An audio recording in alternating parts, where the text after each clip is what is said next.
What if I told you there's a silent countdown happening right now? And if you miss it, the IRS will decide how and when you pay taxes on your retirement savings for the rest of your life. No warning, no second chance, no undo button.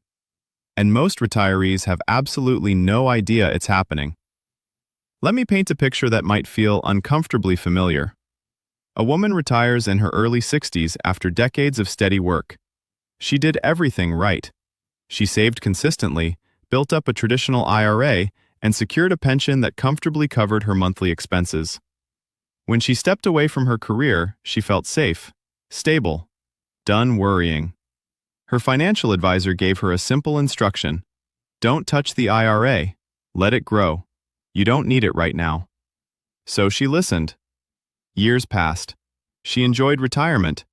She didn't think much about that account anymore. It was just sitting there, quietly growing in the background. Then she turned 73.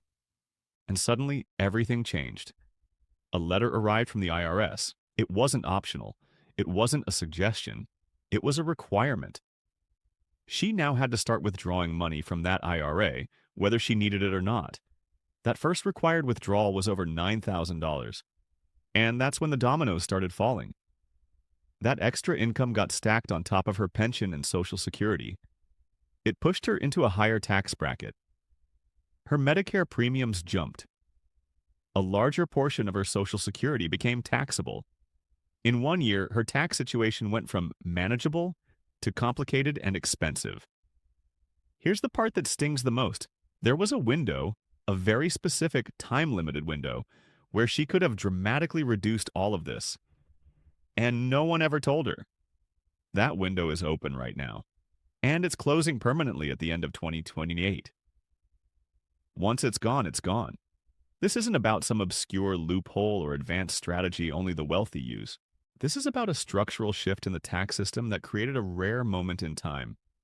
A moment where retirees can legally reposition their savings and potentially save tens of thousands of dollars over their lifetime. But only if they understand what's happening and act before the clock runs out. Let's break this down in plain terms. At the center of this entire situation is something called a Roth conversion. You've probably heard the term before. Most people have. But very few truly understand why doing one right now is different than doing one 5 years ago, or 5 years from now. A Roth conversion is simply moving money from a traditional IRA into a Roth IRA. That's it. But the tax treatment changes completely. When your money sits in a traditional IRA, it's tax deferred.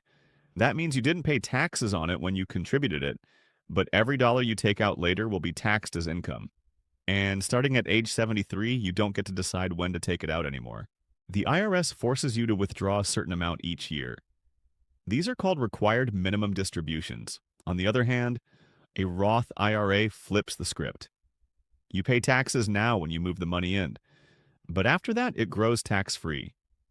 Withdrawals are tax-free, and most importantly, there are no required minimum distributions, no forced withdrawals, no IRS schedule dictating your income.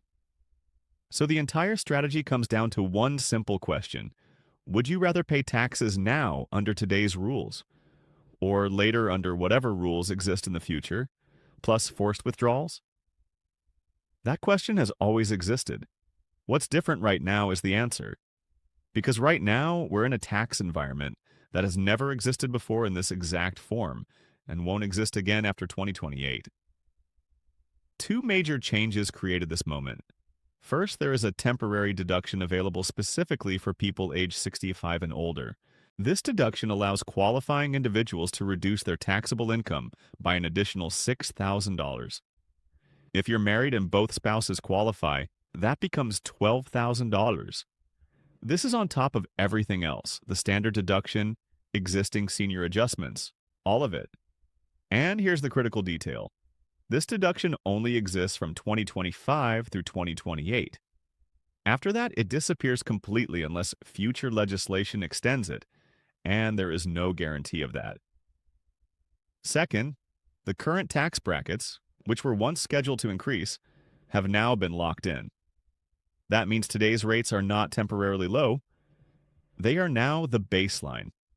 So when you combine a temporary deduction that reduces your taxable income with stable tax rates, you get a very unusual opportunity. You can move money from a taxable future into a tax-free future at a lower cost than has ever been available before, but only for a limited time. Let's put some numbers to this so it's not just theoretical. Imagine a retired couple in their mid-60s. They have Social Security income, maybe a modest pension, no employment income. Their total income sits around $80,000. Now layer in deductions.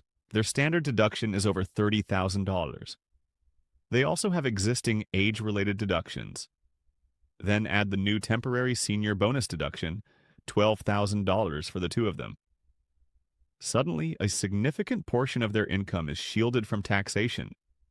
Now imagine they decide to convert $20,000 from their traditional IRA into a Roth.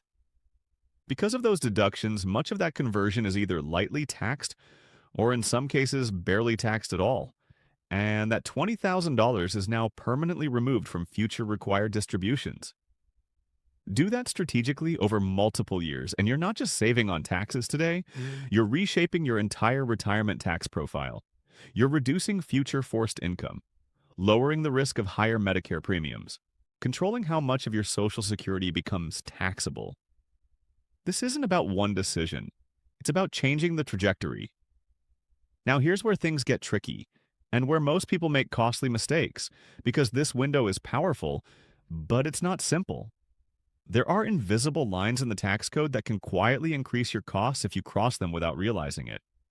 And they don't show up clearly unless you know exactly where to look. The first trap is tied directly to that new deduction. It doesn't last forever as your income rises. Once your income crosses certain thresholds, $75,000 for individuals or $150,000 for married couples, the deduction starts to shrink, not all at once, gradually. But here's the catch. As it shrinks, your effective tax rate on additional income rises. So if you push your income too high with a large conversion, you're not just paying tax on that conversion. You're also losing part of the deduction that was supposed to help you. It's like stepping on the gas and the brake at the same time. The second trap involves Medicare, specifically something called IRMA. This is a surcharge added to your Medicare premiums if your income exceeds certain thresholds. And it works like a cliff, not a slope, a cliff. Go $1 over the line and your premiums jump. Not gradually, immediately. And here's the twist. Medicare looks at your income from 2 years ago. So a conversion you do today can increase your premiums 2 years from now. By the time you feel it, it's already locked in. The third trap is what many call the Social Security tax torpedo. As your income rises, more of your Social Security becomes taxable. At lower income levels, none of it is taxed. But once you cross certain thresholds, up to 85% of your benefits can become taxable. So when you do a Roth conversion, you're not just adding taxable income. You may also be pulling more of your Social Security into the taxable column, which means the true cost of that conversion is higher than it appears on the surface. And that's the key point most people miss. They look at their tax bracket and think, I'm in the 22% bracket, so that's what this will cost. But that's not reality. Your real effective rate depends on how all these moving parts interact. Deductions shrinking, Medicare premiums increasing, Social Security becoming taxable. It's a system of overlapping rules, not a single calculation. And if you don't account for all of them, you can make a move that looks smart, but ends up costing more than doing nothing at all. So what should you actually do? Start with awareness. Understand where you are right now, not where you think you are. Look at your most recent tax return. Find your income. That number determines everything. Then look ahead. Estimate what your required minimum distributions will be in the future, because those are coming whether you plan for them or not. Then identify your boundaries. Where does your deduction start to phase out? Where is the Medicare threshold? Where does your Social Security begin to get taxed? Those lines define your strategy, and here's something that often gets overlooked but matters more than people realize. Timing. Most people wait until the end of the year to think about Roth conversions. That's the worst possible time. By then, your income is mostly fixed, your options are limited. There's no room to adjust. The smarter approach is to evaluate mid-year when you have enough data to estimate accurately, but still have flexibility. One more thing that can quietly erode the benefits if done wrong: how you pay the tax. If you convert money and then use part of that same money to pay the tax bill, you're shrinking the amount that actually makes it into the Roth. That reduces the long-term benefit significantly. Paying taxes from outside funds allows the full converted amount to grow tax-free. It may not feel important in the moment, but over time, the difference compounds. Now step back and look at the bigger picture. This isn't just about taxes this year, it's about control. Control over your income. Control over your tax exposure. Control over how much of your retirement savings the IRS gets to touch. Right now, there is a narrow window where that control is easier and cheaper to establish. 3 years remain. After that, the extra deduction disappears. The structure that made these conversions especially efficient goes with it, and the system reverts to something less forgiving. At that point, the decisions you didn't make become permanent. The accounts you didn't reposition become subject to forced withdrawals. The tax you didn't manage becomes tax you can't avoid. That's the reality. You don't have to act blindly. You don't have to rush into anything, but ignoring this window entirely is a decision too, and it's one that tends to show up years later, in higher taxes, higher premiums, and less flexibility than you could have had. Right now, you still have time to choose differently, but not indefinitely.